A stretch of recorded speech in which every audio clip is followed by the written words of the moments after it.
Hello, everybody. This is a really amazing area. I've been to Florida a lot of times. I even lived in Orlando for 3 months when I was in the band Nitro. And the record company gave us a ton of money. Back in the days when they gave you a lot of money. And we were a Hollywood band, and they said, we don't want you in LA, because at that time we were hanging out with like D.C. DeVille, Steven Adler. We were like the decadent rockers in LA.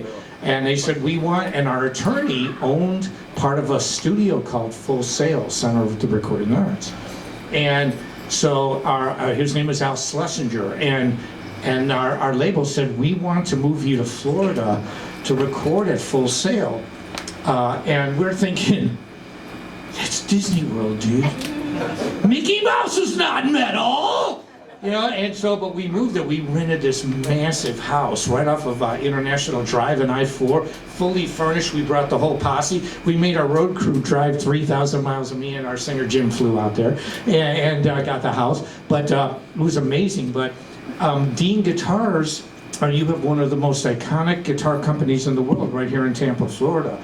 And it is really an honor for me because I'm originally from Chicago, and that's where Dean started. But like many other businesses, for example, McDonald's is a great example. The McDonald's brothers started McDonald's, but they didn't make McDonald's. It was a guy named Ray Kroc. Well, there was a guy named Dean that started Dean, but Dean is not a good person. He made a great guitar, but he was not that cool. He's still not that cool. It took a guy named Elliot to bring the company to this global place that it's at now. And now his son Evan, one of the youngest CEOs in the entire music business, is running the company now, because Elliot, unfortunately, one of my best friends, passed away. But Evan is amazing. We just had a meeting today. Having said that, it's time for me to shut up and play. Now, we have a really cool clinic tonight because we have a full band with us too. And I get to do a lot of shows. I mean, I've had a really amazing career. I've been to 58 countries. Wow. I've done thousands and thousands of shows. I have songs and movies. I have a guitar in the Rock and Roll Hall of Fame. Wow. I do concerts. I do clinics. I do these private shows for benefactors that you can't even imagine. Where I was driving a Bentley drunk in this gated community in California, and I'm like, I can't drive the car, man. And she goes, oh, don't worry, if you crash it, we'll just get another one. These are like $250,000 cars. You know, I'm like, oh, would it be nice? But I can say this, I've never been in music for money, never. I'm in music, I think, for the right reason. I love it. And my dad always used to say, if you worry too much about money, you're never going to make it. And so I worry about playing good. I worry about being good, and I align myself with the best people and the best companies I can. And Dean Guitars and people like John Poole. Even tonight, John's Valley here. We've known each other for years. You know? So enough of my tirade. It's time to play. I want to play a tribute to one of the greatest Dean and Dorsey's ever.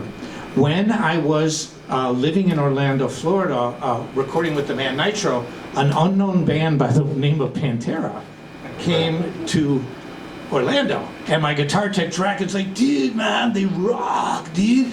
And so we went out to see Pantera at a place called Plus 3. And we knew the hot bartenders there. They were really good-looking bartenders. So we figured, there's nobody there, we'll talk to the bartenders. We go there, there's nobody there!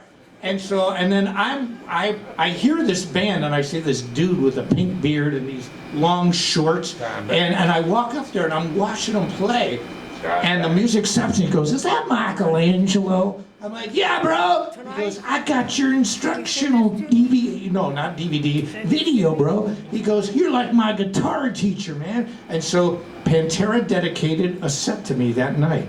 And I thought, the best thing I can do is dedicate some music to Don, but it's not only Don, I knew his brother Vinny really well. So no more talk, it's time for me to shut up and play. Here is my tribute to Don. Yeah. Don Bag, Benny Paul. Yeah.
14. I'm signed to a label called Rat Pack Records. That's a crazy sounding name, but they have a lot of big bands. And I released a compilation record this year, just a few months ago, with Doug Pinnick from King's X, Metal Church, Seven Dust, who else? Vixen, a lot of bands like Ray Lucier from Korn is on the label. And so I did 3 songs on this record, and then my new album will be out next year. We tried to make it released this year, but I have Chris Adler, the drummer from Lamb of God, and he played in Megadeth. He's won the Grammy. He played on Megadeth's last album. He hurt his shoulder. He got in a motorcycle accident. It's like I had the craziest stuff happen this year. And so what I did is I just quietly said, okay, I'm seeing, you know, there's a thing called acceptance. I can't do anything about this stuff. I couldn't do anything about my mom passing away. I couldn't do anything about a lot of things. So I just said, okay, one thing I can do is accept it and say and just move on. So it took almost all this time to get it together. And now the record will be released next year, but I've got Victor Wooten on bass on a bunch of tracks, Chris Adler on drums. I've got people like Gus G that's going to play a solo, and a bunch of other really cool names that I haven't used before. I'm bringing up some young guitar players and some guitar players that have really huge numbers on Instagram. I don't use Facebook that much anymore because they deleted my page after 9 years and I did nothing. And I know they own Instagram, but I just never, I don't even like to go to Facebook anymore. I don't know, it's just kind of weird. It's like, I can't get over it. And so, but I'm on Instagram all the time. So if you want to follow me, and I'm starting Twitter too, but I have a big Facebook page, a fan page with over 350,000, about 340 something thousand fans on there, but I have other people work it. I don't hardly ever even go on there. And it's not that I don't like it, but you know, it's like, well, you deleted my page. It was guilty until proven innocent. I couldn't do anything. I messaged them like 9 or 10 times to try and say, what are you guys doing? And they never even respond. So I was like, screw them. But having said that, I want to play a song for you that I don't normally play. I love very progressive music. I have a degree in music. It doesn't make me smarter than any person in this room, but I'll tell you what it did do. When I heard Queen for the first time as a teenager, and I hear Killer Queen, come down a guillotine, dynamite with a laser beam, I'm like, what the heck is that? It doesn't sound like...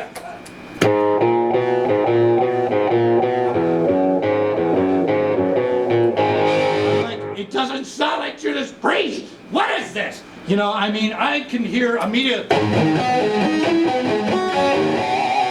But when I hear, is this the real life? Is this just fantasy? I'm like, then my music theory brain, and I'm like, I'm trying to decipher what's going on here. That's the way my mind works. See, there are people in life that don't get chills from music. Now, it's an interesting thing. I'm a student. I've always been a student. And I can say this, I've lived 10 lifetimes, and it's all for playing guitar. I can talk to you. I've seen the Mona Lisa. I have been in the center stone of Stonehenge, literally 1 foot away. You can't get in there, but I did because I had fans that worked at the Museum of Stonehenge. See, they don't go like Princess. You know, they go to hospital. They don't go to the hospital. Britain's a very different place. I've been there so many times, but I've seen a lot of this world, a lot. And China 15 times. And it's all because of playing a guitar. And I've never sacrificed that. And it's because of playing Dean guitars. Dean guitars is everywhere. I played in Nepal. And then when I was on communist Chinese TV, now this isn't like, you know, this is like Jimmy Fallon TV here. This is a level above, where this is the one that criticizes Obama and criticizes, you know, Trump, and they're the ones who said that they actually won the Korean War and that, you know, World War. I mean, their idea of history is completely different than ours, and I've been there and I know. But I had to be vetted because they had to go through my history. I had to show them pictures of all the times I've been to China, and then they said, "Have you ever taken a photo with the Dalai Lama?" Okay, you pass. And then they said, you have to be on Chinese communist TV in order to be on it. Well, I'm like, well, how does that one work? And they said, you have to audition. So they sent me the script, right, that says, I love the Chinese people, And then so I sent them the script, and they said, well, it sounds like you're reading a script. I go, I am! And they said, so they do it again. And so I did it again. And it's like, well, you're not smiling enough. I love China. And so finally I got on it. But the moral of the story is this: Dean Guitars is everywhere. I love to play guitar, and I'm not going to sacrifice any notes for anybody. I never have had to since I was in the band Nitro. I play the way I want to play. I don't care. And I love online, but I also think too that sometimes people are so jaded that they don't really grasp. You know, like I'll do a beautiful vibrato, and somebody goes, your vibrato sucks. I'm thinking, have you not heard what I just did? You know, and I don't understand it, but here's what I say: I don't even care, just talk. It doesn't matter to me because I'm touring. So anyway, this is a song of mine called Hands Without Shadows, and it's very progressive and out there, and then I'll get back into the real world after this.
one of my favorite bands. It is Led Zeppelin. Now, you know what? Yeah, I'm going to play a song after that. That's one of mine, but I really love this version. This is something that I don't know if you know about copyrights. My versions of other people's music were so original that I actually was able to copyright it. Now, it doesn't mean that I wrote the song. See, that's complete. But you can actually copyright an arrangement. See, when I was a boy, I never could copy guitar players good. I never could sound like Eddie Van Halen. I never could sound like Jeff Beck. I never could sound like any of those people, Eric Clapton, but I could sound like me. And so, and then I would hear their songs and I said, well, I don't want to do it this way. It's a great piece of music, I want to do it my way. And so now we call them mashups. Before, when I was a kid, we just called them medleys, but I used to, like even Thin Lizzy, they had... I have a tape off the board. I backed up Thin Lizzy when that song came out. The boys are back in town. You know, just who's got back today? You know, I mean, I backed them up and we recorded them from the board. And I remember the guys in Thin Lizzy had hair down to here, and I looked like I would have been a future Geico salesman, and insurance salesman. I mean, I looked like a dweeb. And I mean, I had short hair, and like, you know, I'm 18 years old.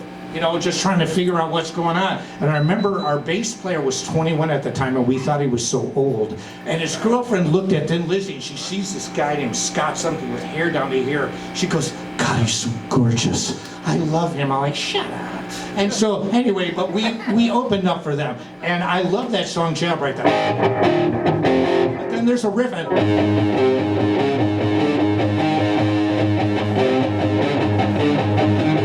I could not stand the fact that it kept repeating like that.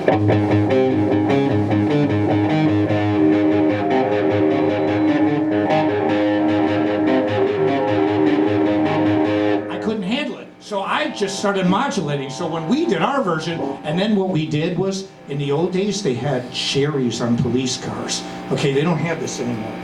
They used to have actually physical lights that swirled around.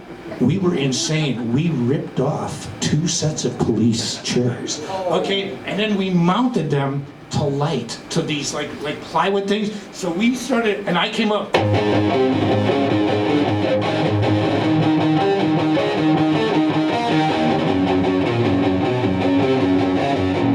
And I just went all over modulated, and we had the cop cherries going like, yeah, this is rocking. And so, but that's the way I used to write stuff. I wrote it my way. And I realized, I didn't know till I went to university, that these arrangements are copyrightable. And so anyway, here is my version of Led Zeppelin. I can't play like Jimmy Page. I just can't do it. But I'll tell you what, and I didn't want to, because I didn't want to play with his technique, but I loved his songwriting, and that's completely different.